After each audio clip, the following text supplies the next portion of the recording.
একটু পিছনে আস, একটু দাঁড়ান।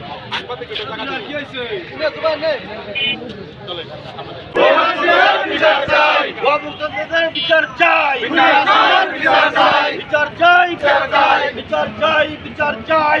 বিচার চাই, বিচার চাই, বিচার চাই, বিচার চাই, বিচার।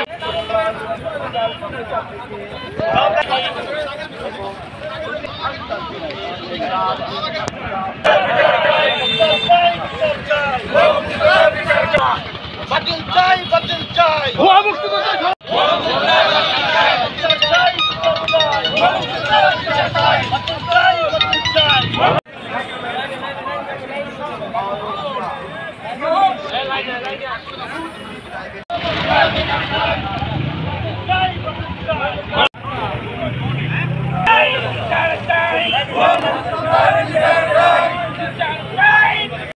এই হাসিনা ষড়যন্ত্রকারী খুনি হাসিনা বাংলাদেশের মুক্তিযোদ্ধা যারা প্রায় 25 থেকে 30 লক্ষ মুক্তিযোদ্ধা শহীদের বিনিময়ে 2 লক্ষ নারীর মৃত্যুদের বিনিময়ে যে স্বাধীনতা আমরা অর্জন করেছি, সেই একটি সম্মানের জায়গায় এই খুনি হাসিনা যাদের বয়স 54 বছর হয় নাই স্বাধীনতার পরে, তাদেরকে মুক্তিযোদ্ধা করে সে বাংলাদেশের জনগণের সাথে বেইমানি করেছে।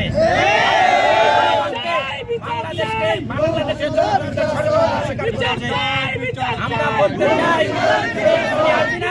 এই বৈষম্যবাদী ছাত্র আন্দোলনে ভারতীয় রাজারা হাজার হাজার ছাত্র জনতাকে গুলি করে হত্যা করেছে। এই ষড়যন্ত্রকারী হাসিনার আমরা ফাঁসি চাই, আমরা এই ভুয়া মুক্তিযোদ্ধাদের অপসারণ চাই, অপসারণ চাই।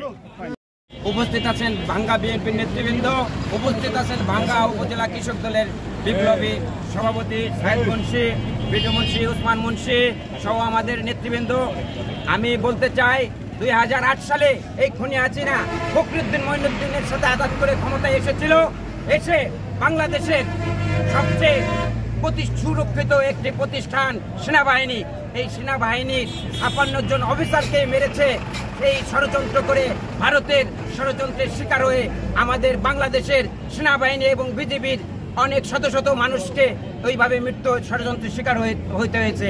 এই খুনি হাসিনা হেফাজত ইসলামের 13 সালে আপনার হাজার হাজার এই নিরীহ আপনার হাফেজ মাওলানা ছাত্র এদেরকে আপনার ক্ষুধার্ত ছাত্রদেরকে গুলি করে হত্যা করেছে। তারপরে 2014 সালে বিএনপি সহ বিরোধী মত যারা ছিল তাদেরকে নির্বাচনে অংশগ্রহণ করতে দেয়নি, অংশগ্রহণ করতে দেয়নি। বাংলাদেশের শত শত মানুষ ওই নির্বাচনের মাধ্যমে হত্যা করেছে। আজকে আমরা